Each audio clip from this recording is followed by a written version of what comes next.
Graça e paz da parte do Cordeiro. Eu fui convidado pelo pastor Carlos para trazer a palavra nessa noite. Meu nome é Danilo, eu sou pastor na cidade de Alvorada do Sul, aqui no Paraná, próximo da divisa com São Paulo.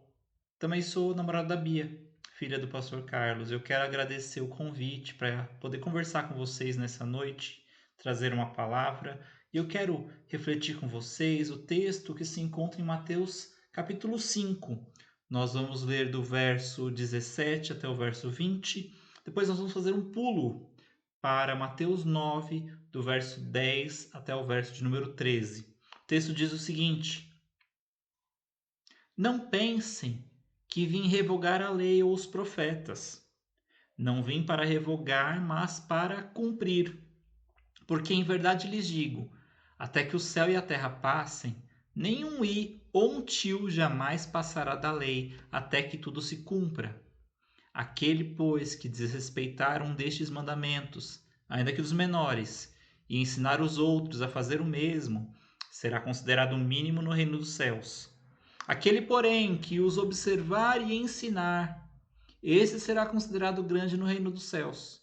Porque eu afirmo que se a justiça de vocês não excederem muito a dos escribas e fariseus, jamais entrarão no reino dos céus. Capítulo 9, do verso 10 ao verso 13. Estando Jesus à mesa na casa de Mateus, muitos publicanos e pecadores vieram e tomaram lugares com Jesus e seus discípulos. Vendo isso, os fariseus perguntavam aos discípulos de Jesus: Por que o mestre de vocês come com os publicanos e pecadores? Mas Jesus, ouvindo, disse: Os sãos não precisam de médico, e sim os doentes. Vão e aprendam o que significa quero misericórdia e não sacrifício, pois não vim chamar justos, e sim pecadores. Dois textos que às vezes nos parecem um pouco antagônicos. Um fala sobre justiça, o outro demonstra e fala sobre misericórdia.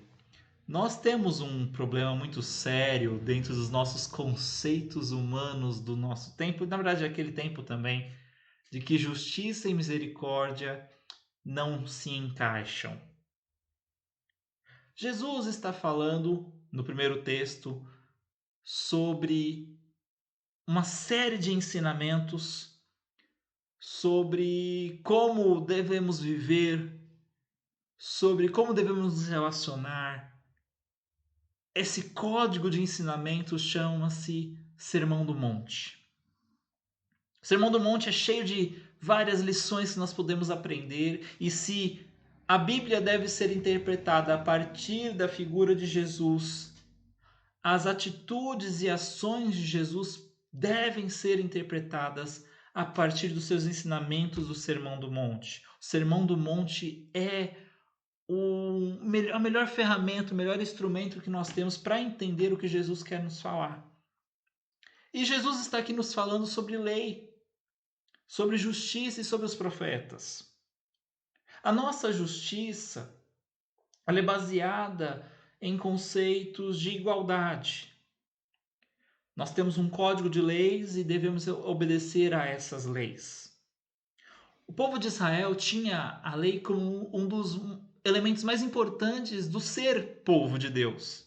Antes que eles pudessem ser chamados de Israel, antes que eles pudessem também ter o nome de Judá, antes que eles estivessem posse da terra prometida, o povo que fugiu do Egito, que foi tirado por Deus do Egito, recebeu a lei. Deus chama a Moisés, o libertador, lá no Monte Sinai, e dá uma série de leis, uma série de mandamentos para que o povo pudesse viver. Essas leis, mais do que um código moral, mais do que um pode fazer isso, não pode fazer isso, era uma grande preocupação com o cuidado do povo mesmo, do como viver o povo e como haver justiça social. Não é à toa que vários elementos da lei de Moisés tem a preocupação com a viúva, o pobre e o estrangeiro.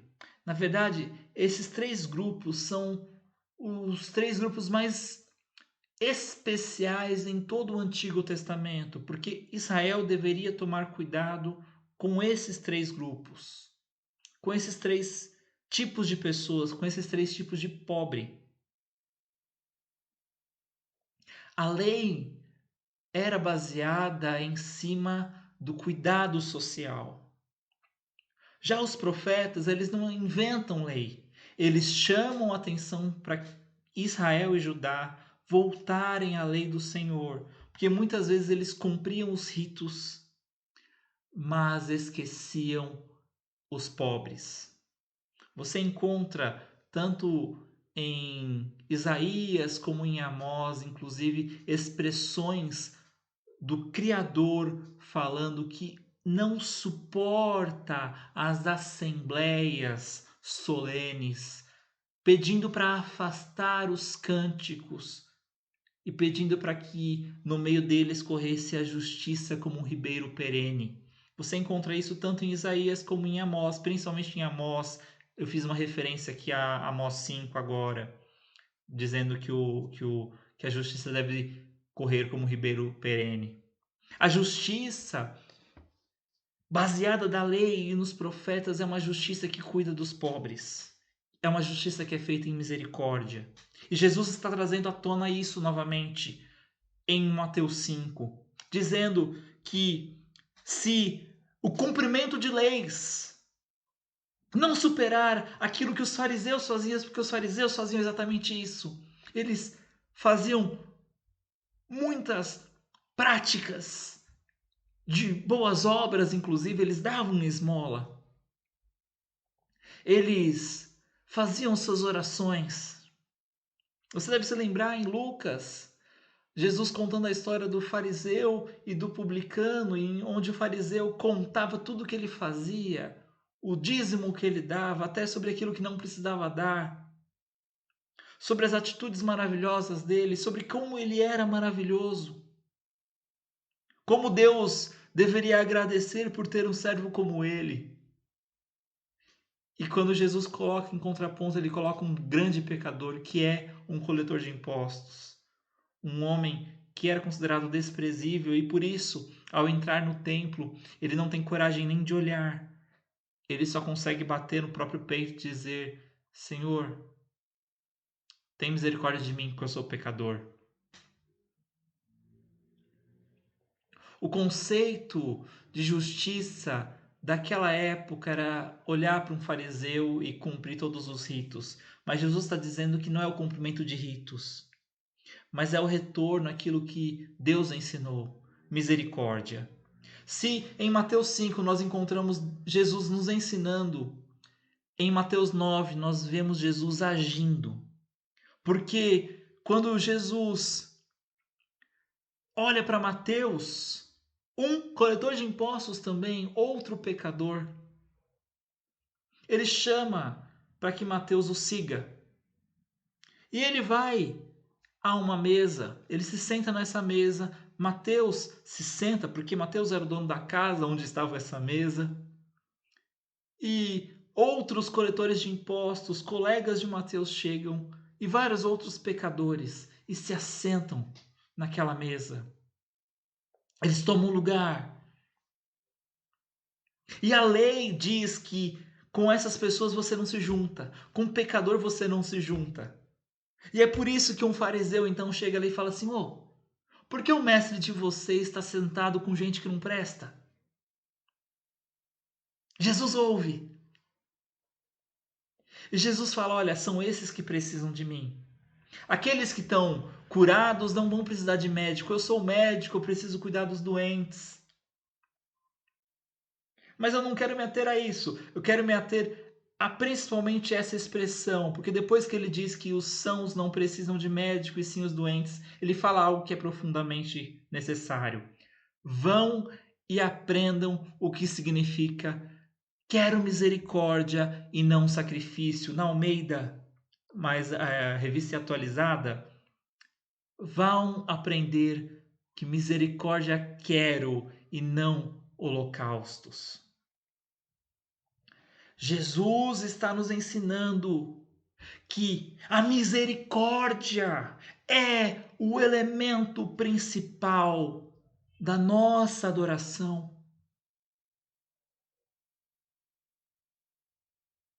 A justiça que nós opomos à misericórdia, Jesus ensina que a justiça se faz com misericórdia. A misericórdia está em todas as atitudes e se para um fariseu não é justo sentar-se com pecadores, Jesus mostra que a grande justiça que Deus nos ensina é sentar sim, cheio de misericórdia, trazendo humanidade e dignidade para aqueles que a lei rejeita.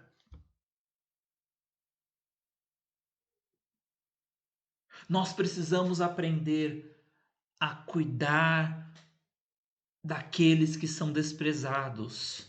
Seja os desprezados sociais, como as viúvas, os órfãos e os estrangeiros, ou os pecadores, como Jesus fez. Jesus tinha a prática de olhar para o outro e perceber no outro o amor de Deus, ou um alvo do amor de Deus, na verdade. E o problema é que nesse mundo em que nós vivemos, nós vamos olhando para todas as mazelas das injustiças e nós vamos chamando isso de normal. Certa vez, um grupo de líderes políticos da cidade de São Paulo, já há muitos anos, mais de 30 anos, decidiu levar dois caciques da tribo Chavantes para conhecer o mercado municipal de São Paulo. Se você nunca conheceu, nunca foi lá, o mercado municipal de São Paulo, ele é um pouco maior do que o Atacadão, ali próximo, na frente ali da Clean. E ao entrar naquele lugar, os dois caciques ficaram surpresos por olhar para aquela pilha de comida. Para um índio chavante naquela época, a comida era o maior exemplo de riqueza. É o que eles usavam para trocar, é aquilo que eles usavam para se alimentar, inclusive como povo. Ter comida era maravilhoso. E quando eles olham para aquele monte de comida, eles ficam surpresos e ficam: uau, quanta comida vocês têm, quanta variedade vocês têm. E eles vão andando por aquele lugar, surpresos com as pilhas e mais pilhas de comida. Até que em um momento um dos chavantes vira e fala: o que esse menino está fazendo no chão? Todo mundo fica surpreso porque ninguém tinha reparado nenhum menino. Então eles veem ali uma criança negra com as suas roupas bem surradas, remexendo nas frutas e legumes que já estavam jogados no chão por estarem estragados, pisados, arranhados ou amassados. Novamente o índio pergunta: o que ele está fazendo? Então, um dos guias responde pro cacique Chavante: ele está pegando comida. Eles voltam a andar, esse que perguntou fica quieto, caminhando, olhando para tudo, mas pensativo por uns 15 minutos. Depois ele rompe o silêncio e pergunta: olha, eu não entendi. Por que ele está pegando comida na pilha estragada se tem várias pilhas de comida boa? O outro guia responde agora: é porque para pegar nessa pilha de comida boa, você precisa de dinheiro. E aquele menino não tem dinheiro. Cacique então questiona novamente: tá, mas o pai dele não tem dinheiro? Aí respondem: não, provavelmente o pai dele não tem dinheiro. Então eu não entendi. Por que tem esse monte de frutas e você come dessa pilha gigante, mas ele só pode comer dessas que estão estragadas? Eles pensam por mais alguns segundos, refletem, então respondem para ele: é porque aqui é assim. Aqui é normal. Os dois índios, aquele que perguntava e aquele que ficou calado, ao ouvir que isso era normal, não compreendendo isso, decidem que querem ir embora. E não querem ir embora do mercado, eles querem ir embora de São Paulo. Eles querem voltar para a tribo deles, porque eles não conseguem entender que isso é normal.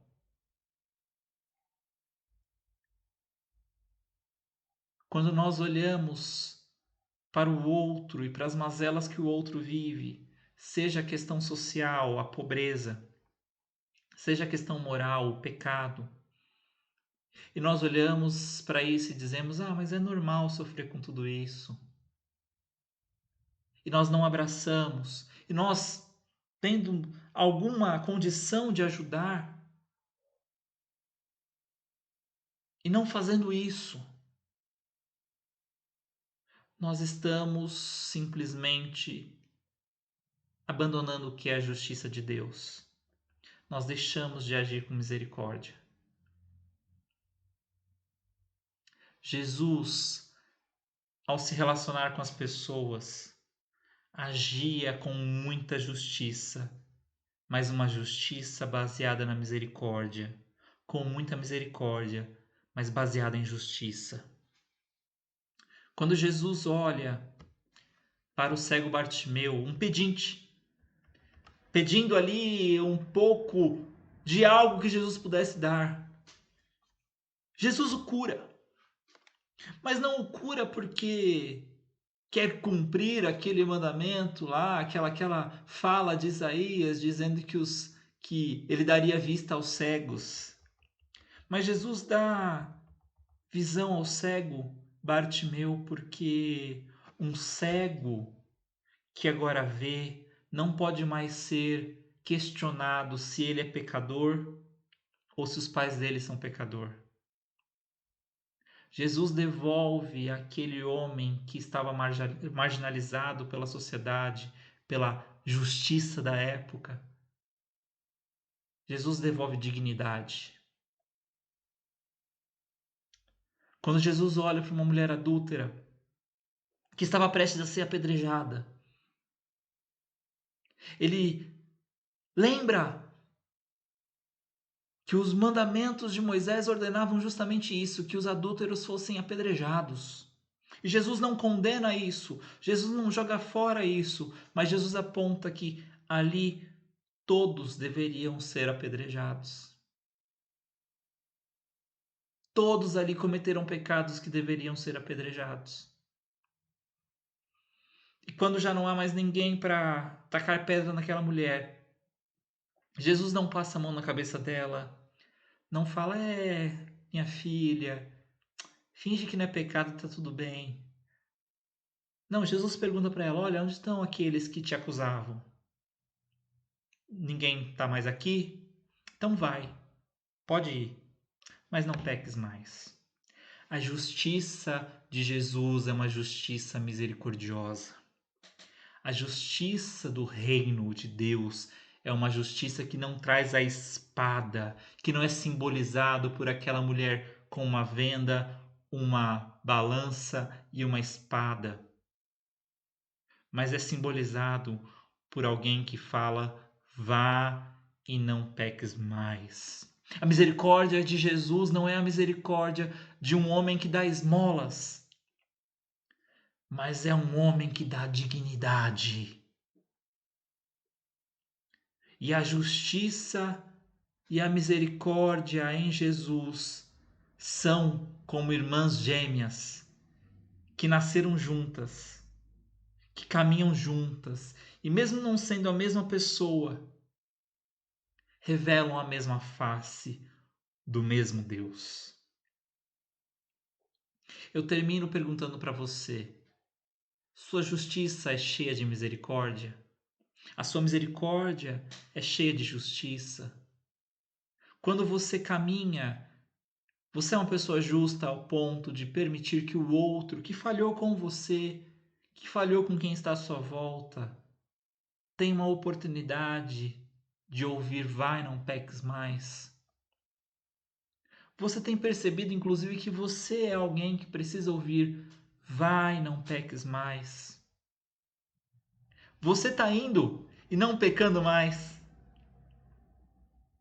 Você está estendendo a destra da comunhão e abraçando as pessoas que estão perdidas? Ou você está dizendo que todo esse caos que nós vivemos é normal?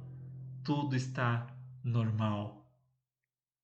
Jesus nos diz que nada está normal.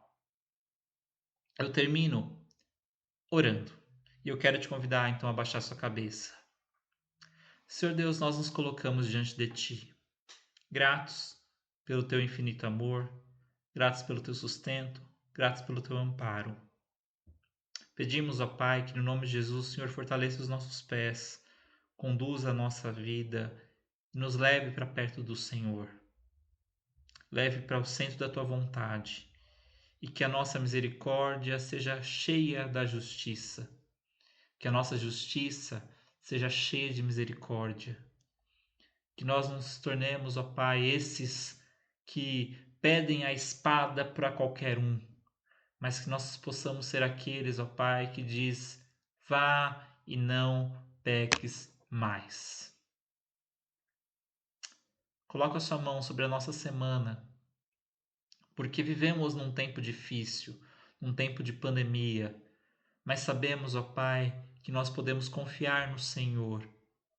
Pedimos, ó Pai, que o Senhor mude os nossos valores, pois no momento em que nós tivermos os nossos valores e formos transformados para ser mais parecidos contigo, nós encontraremos nessa vida novas cores e novos tons.